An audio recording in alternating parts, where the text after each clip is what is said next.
Begitu ditiupkan sangkakala, maka matilah semua makhluk. Itu yang terjadi.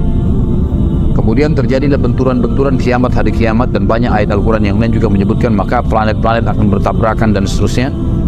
Kemudian pada saat itu manusia akan dibangkitkan dengan tiupan sangkakala yang kedua, dan turunlah hujan, gerimis tadi lalu membuat mereka bangkit. Nah, pada saat mereka bangkit ada hadis Nabi SAW yang berbunyi, riwayat Bukhari.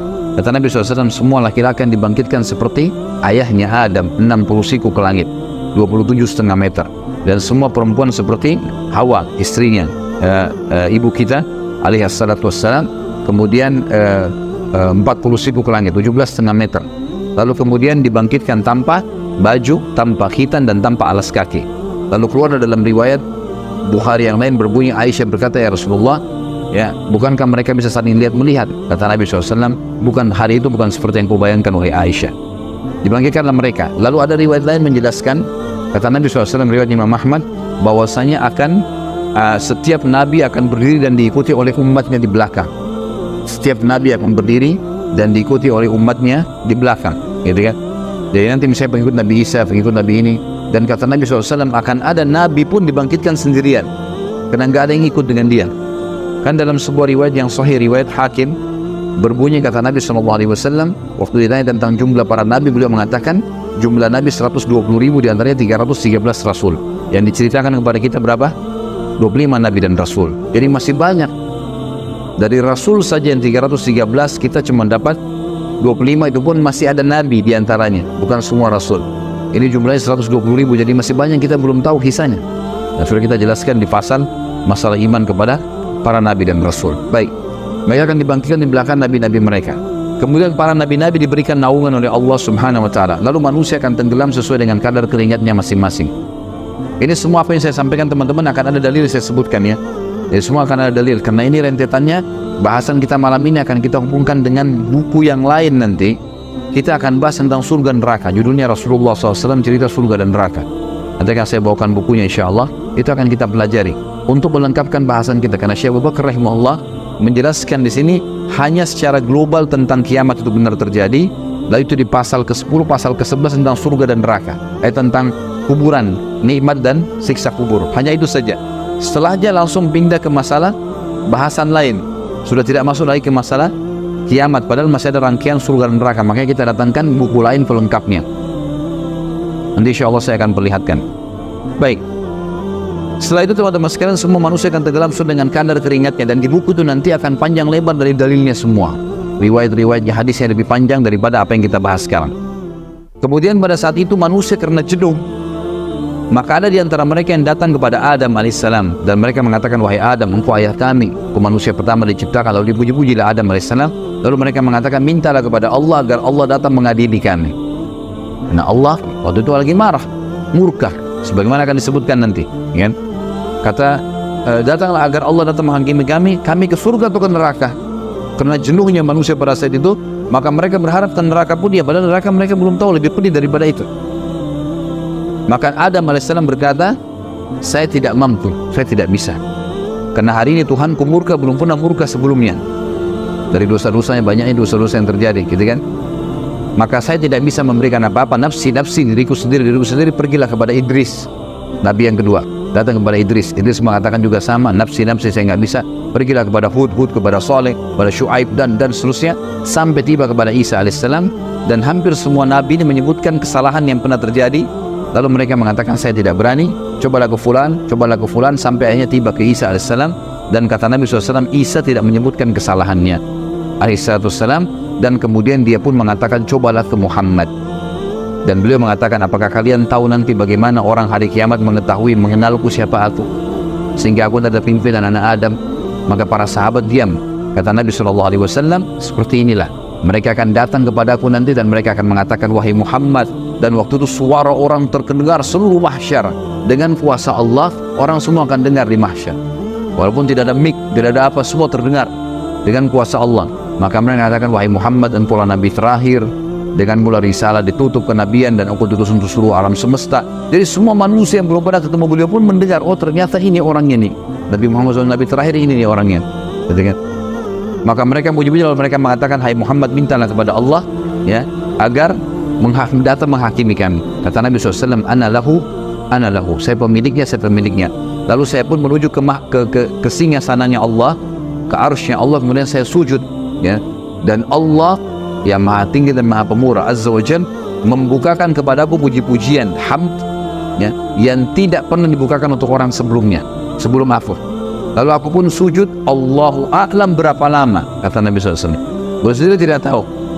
Beliau cuma mengatakan aku sujud sampai terdengar Allah Azza wa Jalla berkata, ya Muhammad irfa' ra'sak washfa' tushfa'. Hai Muhammad, angkat kepalamu, berikanlah syafaat, kau akan diterima syafaatmu. Maka Nabi SAW di situ mengeluarkan dua syafaat, syafaat ammah, syafaat khassa. Syafaat ammah ini syafaat umum, agar Allah datang, syafaat akhirnya pertolongan, ya, pertolongan umum untuk semua manusia, makhluk, agar Allah datang mengadili. Syafaat yang khusus diberikan untuk orang beriman. Dan pada hari kiamat teman-teman, semua dibangkitkan, dari manusia, dari jin, dari hewan-hewan, dari tumbuh-tumbuhan, dari batu, apa semua dikeluarkan sama Allah kembali. Dari mana dalilnya? Hadis tentang masalah sholat, yang kata Nabi SAW, kalau seorang di antara kalian sholat di sebuah tempat, maka akan jadi saksi hari kiamat. Ini ulama mengatakan bukti bahwasanya akan keluar, dibangkitkan, dikeluarkan oleh Allah SWT. Kemudian ada hadis Nabi SAW juga yang berbunyi, disebutkan juga oleh Ibnu Katsir dalam tafsirnya tentang masalah ini. Nanti Allah SWT akan membangkitkan hewan-hewan, dan Allah akan menghakimi dua domba yang saling tanduk. Kenapa yang satu menanduk yang lainnya? Dengan kemahaadilannya, gitu kan. Tapi tentu teman-teman tidak usah ditanya hewan-hewan nanti kemana, Allahu a'lam, nggak ada dalilnya, ya. Yang penting antum selamat, nggak usah tanya macam-macam, gitu kan. Itu intinya. Tapi memang ada hadis menjelaskan ada unta yang menanduk, ditanya oleh Allah kenapa dia menanduk, gitu kan. Saking keadilan Allah SWT menyebar di mana-mana. Baik. Kemudian pada saat itu Allah SWT menghakimi manusia. Didatangkanlah timbangan, dan timbangan ini memiliki lisan. Di dalam hadis dikatakan memiliki lisan yang akan memuji orang beriman dan akan menghardik orang-orang yang kafir, gitu ya. Ditimbanglah amal, dan timbangan tersebut datang dengan neraca keadilan. Neraca keadilan tidak akan pernah bisa menimbang, tidak akan menimbang kecuali amal. Sampai-sampai kata Nabi SAW akan datang seseorang yang badannya besar. Bayangkan kalau tinggi kita pada saat itu 60 siku ke langit, 27,5 meter. Dan Adam alaihissalam itu tingginya 27,5 meter, lebarnya itu 67 meter kurang lebih. Itu luar biasa. Semua manusia akan begitu, laki-laki. Ada seseorang, kata Nabi SAW, badannya besar, loncat ke timbangan amalnya untuk memberatkan, dan tidak bertambah sedikit pun, dan tambah cuma amal solehnya. Tidak ada gunanya dia loncat situ pun, tidak akan bermanfaat. Ditimbanglah amal tersebut. Orang-orang yang memang lolos adalah orang-orang yang disendirikan oleh Allah Subhanahu wa ta'ala. Kemudian orang-orang yang masuk neraka juga dimasukkan neraka, tinggal ditimbang adalah orang-orang yang beriman, yang punya dosa. Baik, sementara tunggu di mahsyar tadi ada yang saya lupa, ada 7 golongan yang didaungi oleh Allah pada saat itu, tidak kena panasnya matahari. Yang pertama, imam yang adil, ya, pemimpin yang adil. Ini selalu berbuat baik. Banyak ulama mengatakan di antara contoh Umar bin Khattab, ya, Abu Bakar, Uthman, Ali, dan seterusnya yang datang setelah mereka memiliki keadilan. Sampai hari kiamat berlaku tentunya, siapapun orang muslim yang memiliki keadilan dalam pemimpin. Yang kedua adalah seseorang yang hatinya terikat dengan masjid. Kata sebagian ulama hadis, yang dimaksud adalah antara azan dan azan, dia sibuk dengan itu, azan ke masjid, azan ke masjid, pokoknya terikat diri dengan masjid. Rajulun mu'allaqun qalbu bil masajid namanya. Kemudian yang ketiga adalah dua orang yang saling mencintai karena Allah, berkumpul karenanya, berpisah karenanya. Jadi disunnahkan teman-teman sekalian kita saling mencintai karena Allah. Antum cari siapa di antara sesama jenis, laki-laki dan laki-laki, perempuan dan perempuan, dia menyukai saudara muslim karena ibadahnya, karena luar biasa ibadah sholat malamnya, majelis ilmunya, segala macam. Dia datang dan sunnah mengatakan saya mencintai kamu karena Allah. Lalu dijadikan sebagai sahabatnya yang selalu dia komunikasi setiap hari, jadikan partner dimanapun dia pergi. Ini sunnah Nabi SAW. Makanya waktu beliau datang ke Madinah, beliau membangun asas negara ada 3, ya. Pertama, bangun masjid Kuba dan Masjid Nabawi sebagai basis. Maka setiap orang yang mau membangun sebuah komunitas muslim harus ada masjidnya dulu. Kemudian yang kedua, mempersaudarakan muhajirin dan ansar, ini yang kita bahas. Yang ketiga adalah menulis kesepakatan dengan orang-orang kafir di Madinah agar membela bersama-sama Madinah. Ini asas negara kata para ulama yang mesti ada bagi setiap muslim. Baik. Pada saat itu orang yang bersaudara karena Allah, berkumpul karenanya, berpisah karenanya, akan mendapatkan juga naungan Allah Subhanahu wa ta'ala. Ini yang keberapa? Yang ketiga. Dua dari mana? Yang keempat, seorang laki-laki masuk dalamnya, kata para ulama, perempuan.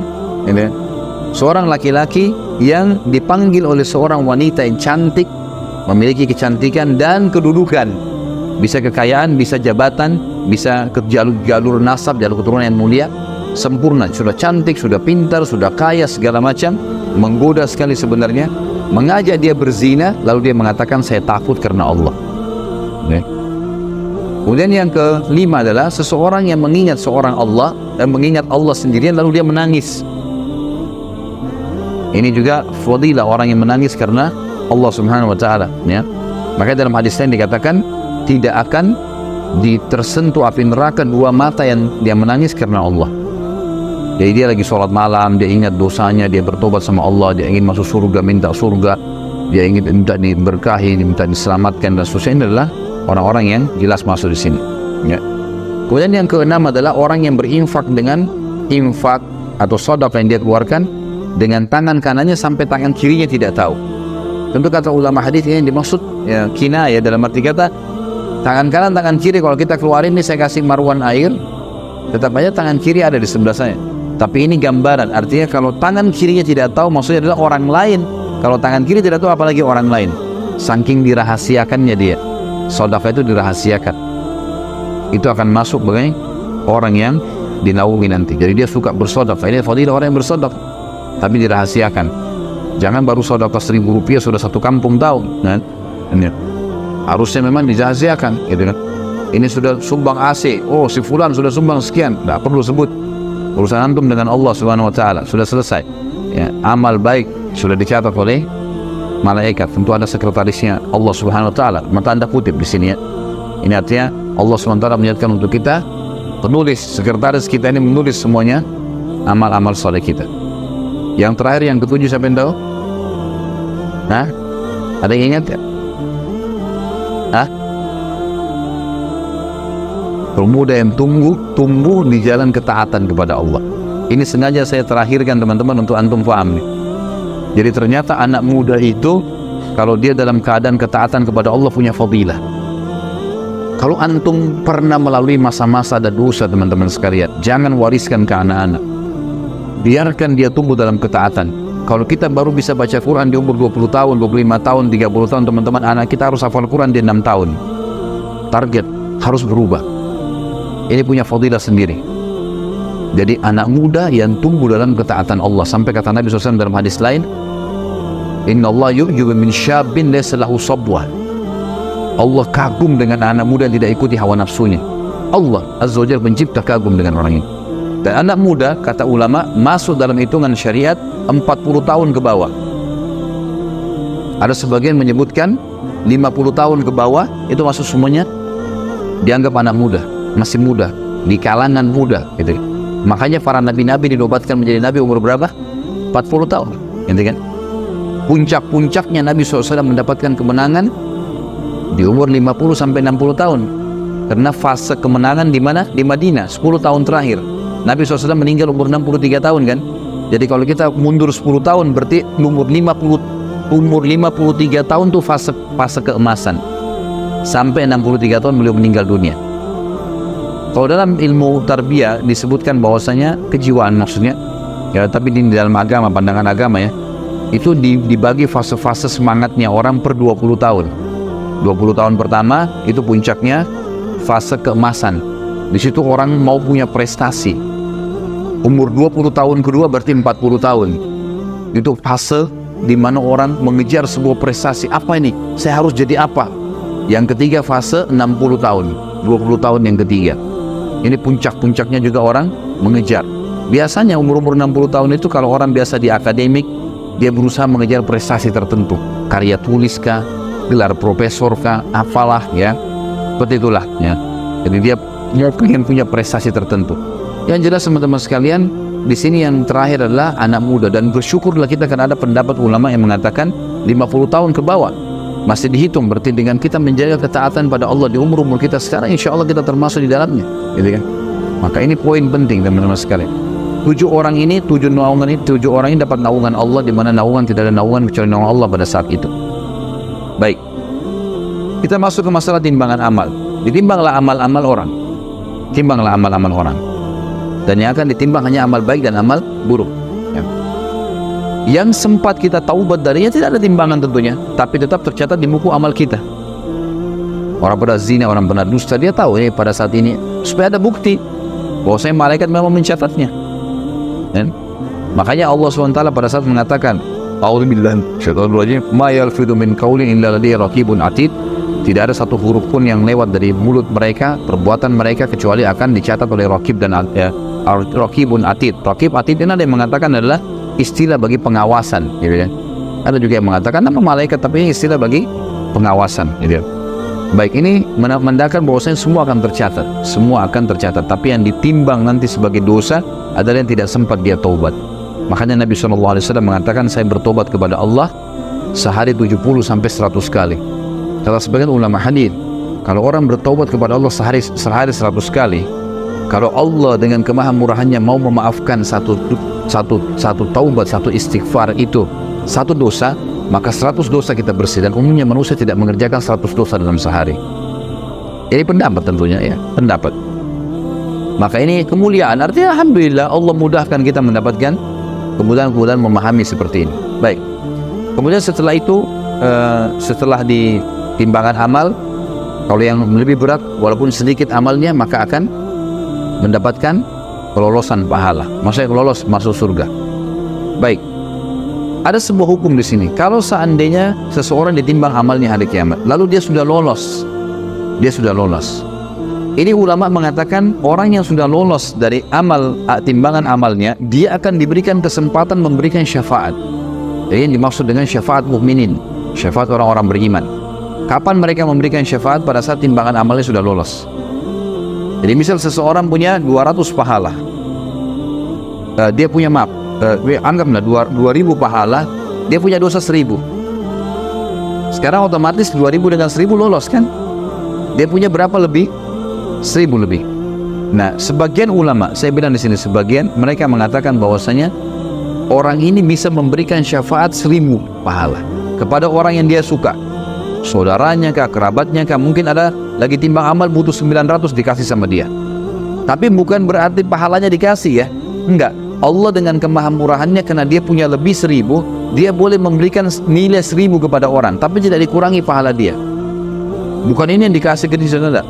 Karena ini nanti akan menentukan derajat di surga. Kita masuk surga dengan rahmat Allah, tapi menentukan derajat di surga adalah amal-amal kita, kan? Jadi nilainya, kita ada lebih 1000, Allah kasih. Nah, karena kau punya lebih 1000, kau boleh tolong orang 1000, silakan, 1000 pahala juga. Punya 10.000 ya 10.000, punya 100.000 100.000, punya 1.000.000 ya 1.000.000. Sampai kata Nabi SAW, akan datang nanti seseorang hari kiamat memberikan syafaat sampai seperti satu suku Mudar. Suku Mudar ini suku induknya orang-orang Arab, jumlahnya jutaan orang di bawahnya.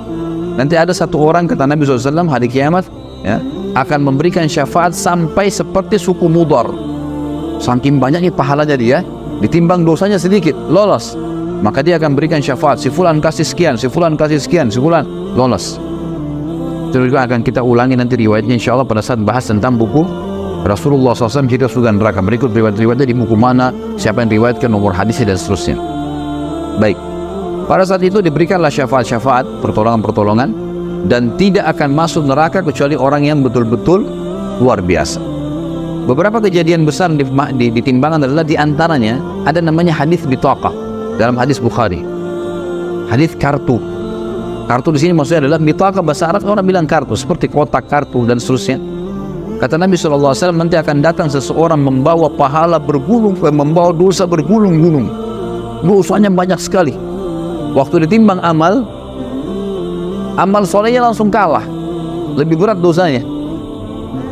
Dia sudah tahu dia akan masuk neraka, dosanya banyak sekali, gak mungkin selamat, sudah lebih berat dosanya daripada pahalanya. Maka kata Nabi SAW, Allah berfirman kepada dia, berkata kepada hambanya ini, karena ada hadis yang berbunyi, pada saat kita ditimbang amal, teman-teman sekalian, kata Nabi SAW dalam hadis sahih, Tidak ada seorang pun di antara kalian kecuali dia akan berbicara dengan Tuhannya berdua tanpa ada penterjemah. Allah akan bilang, kamu begini, kamu begini, kamu begini, dengan seluruh bahasa. Allah yang ciptakan semua bahasa. Maka akan diajak ngomong berdua oleh Allah SWT. Kamu begini, kamu begini. Nanti akan datang orang dosanya banyak sekali, dan ini disoroti karena memang hadisnya mulia, memberikan berita gembira bagi orang yang beriman, gitu kan. Maka kata Allah SWT, apakah ada amal kamu yang bisa mengalahkan dosamu sebanyak ini? Tadi, ya Allah, amal apa lagi? Setelah ini semua nggak ada lagi amal. Ini apa sudah ditimbang ini? Kata Allah SWT, coba ingat-ingat. Dia bilang tidak ada, ya Allah, sudah nggak ada. Lalu dikeluarkanlah bitaqah itu, kotak atau kartu tadi, tertulis la ilaha illallah.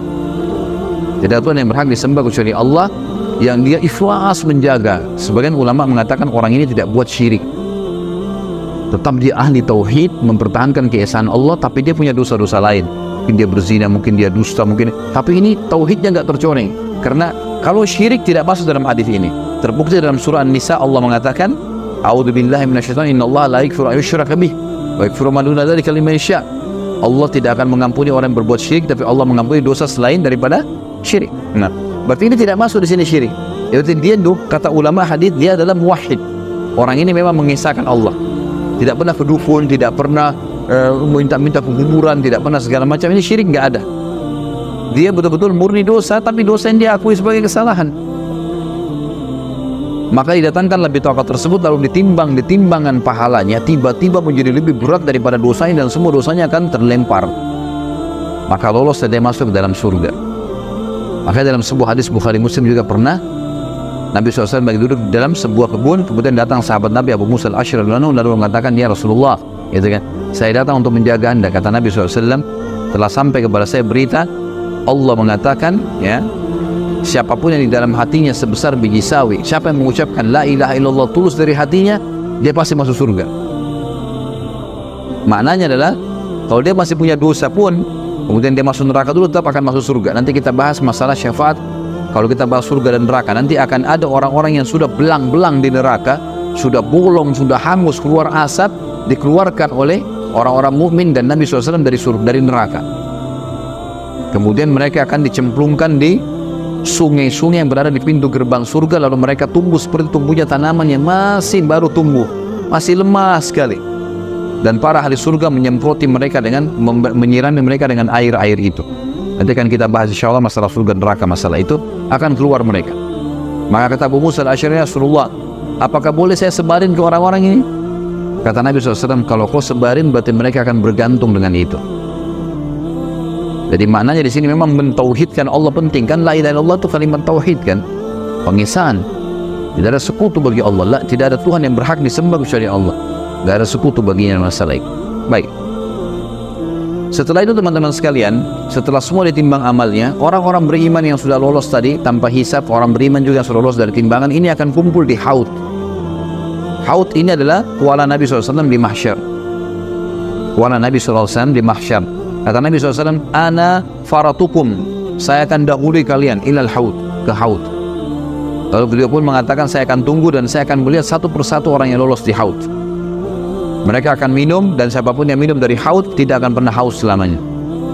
Yang tidak minum di situ hanya orang kafir, musyrik, orang munafik, dan orang-orang yang dasarnya mukmin tapi banyak dosanya, masuk neraka dulu karena dosanya lebih berat daripada amal solehnya. Maka ini akan pergi. Tentu ada juga orang-orang yang buruk nanti di timbangan amal, ya. Orang yang banyak pahalanya, ada sholatnya, ada puasanya, ada zakatnya, ada ini, tapi dia buruk hubungan dengan manusia. Pernah caci maki orang ini, pernah menghina orang ini, pernah mengambil haknya orang ini, tidak pernah minta maaf. Maka orang-orang ini nanti akan datang, kata Nabi SAW, orang yang bangkrut. Apa kalian tahu siapa orang yang bangkrut? Kata para sahabat, ya Rasulullah, yang dirham dinarnya habis.